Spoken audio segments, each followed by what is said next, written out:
রাসূলুল্লাহ সাল্লাল্লাহু আলাইহি ওয়াসাল্লাম বলেন, যে ব্যক্তি আমার 40টি হাদিস আমার উম্মতের কাছে পৌঁছাবে তার জন্য আমি কিয়ামতের দিন বিশেষভাবে সুপারিশ করব।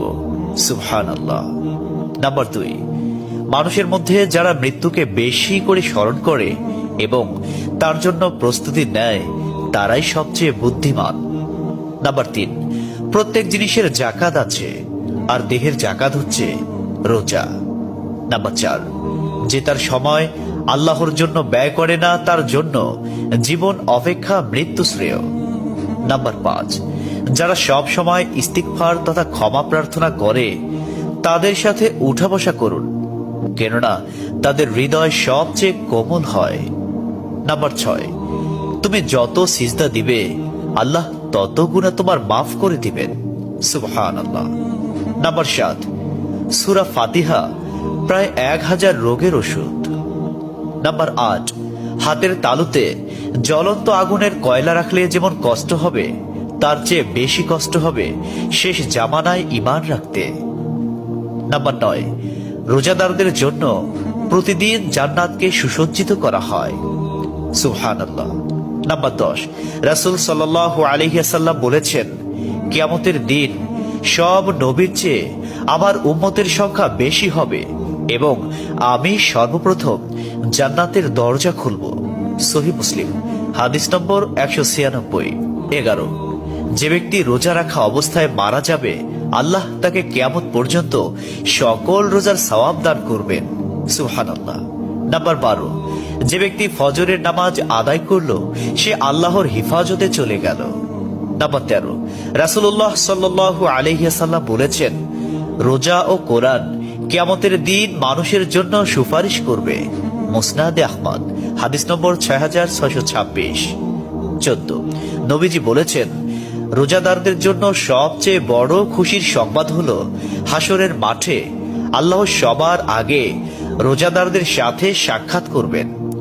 সুবহানাল্লাহি ওয়া বিহামদিহি। 15, যখন রমজান আসে তখন জান্নাতের দরজাসমূহ খুলে দেওয়া হয়। 16, রাসূলুল্লাহ সাল্লাল্লাহু আলাইহি ওয়াসাল্লাম বলেন, যখন কোনো বান্দা আল্লাহর দিকে দুটি হাত উঠায় তখন তিনি তা ব্যর্থ বা শূন্য ভাবে ফিরিয়ে দেন না। তিরমিজি, হাদিস নম্বর 502। 17, হযরত মুহাম্মদ সাল্লাল্লাহু আলাইহি ওয়াসাল্লাম বলেছেন, একটি খেজুরের অর্ধেক হলেও দান করে জাহান্নামের শাস্তি হতে নিজেকে হেফাজত করো। সহিহ বুখারী, হাদিস নম্বর 6023।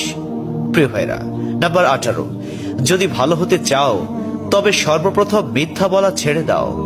19, তুমি যখন রাস্তা দিয়ে যাও তখন আল্লাহর নামে জিকির করো, কারণ হাসরের দিন ওই রাস্তা তোমার নামে সাক্ষ্য দিবে। 20, তোমরা সব সময় উজু করো, কারণ কিয়ামতের দিন যারা উজুকারী তাদের হাত পা উজ্জ্বল থাকবে। সুবহানাল্লাহি ওয়া বিহামদিহি। 21, যার দুঃখ বেশি তার প্রতি আল্লাহর রহমত বেশি। 22, যখনই নামাজে দাঁড়াবেন জীবনের শেষ নামাজ মনে করবেন। 23, যে মহিলা গর্ভাবস্থায় 1 খতম কোরআন পাঠ করবে তার গর্ভের ওই সন্তান একজন নেককার বান্দা হিসেবে দুনিয়াতে আগমন করবে। সুবহানাল্লাহ।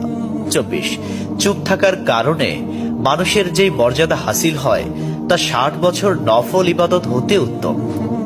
সুবহানাল্লাহ। 25, রাসূলুল্লাহ সাল্লাল্লাহু আলাইহি ওয়াসাল্লাম বলেছেন, জান্নাতের সবচেয়ে নিকটবর্তী আমল হলো সময় মতো সালাত আদায় করা। সহিহ মুসলিম, হাদিস নম্বর 260। 26, যে ধোঁকা দেয় সে আমার উম্মতের অন্তর্ভুক্ত নয়। 27, তুমি জানো তুমি সঠিক তবু তর্ক করো না, তর্কে জড়াইও না। 28, হযরত মুহাম্মদ সাল্লাল্লাহু আলাইহি ওয়াসাল্লাম বলেছেন, তোমরা বিপদে পড়ে মৃত্যু কামনা করবে না, বরং বলবে, হে আল্লাহ, যে পর্যন্ত জীবিত থাকা আমার জন্য কল্যাণকর আমাকে ততক্ষণ জীবিত রাখুন, এবং যখন মৃত্যু আমার জন্য কল্যাণকর তখন তুমি আমাকে মৃত্যু দাও।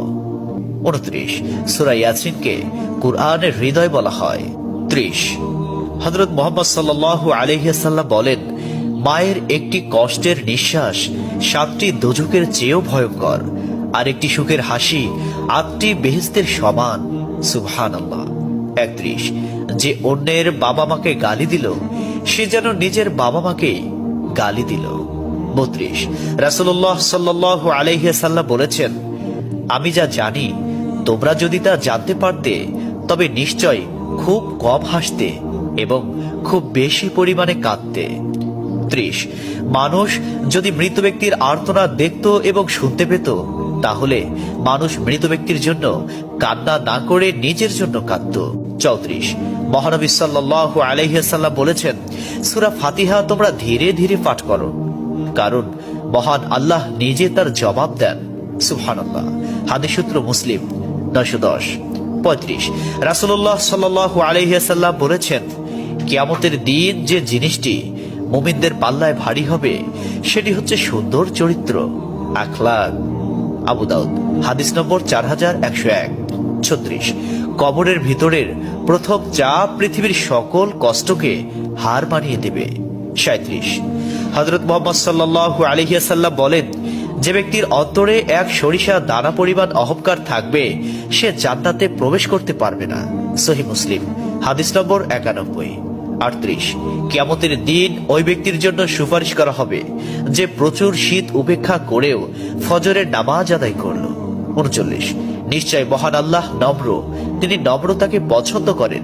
তিনি নম্র স্বভাবের লোকদেরকে যা দান করেন তা কঠিন স্বভাবের লোকদের দান করেন না। আবু দাউদ হাদিস নম্বর 4807।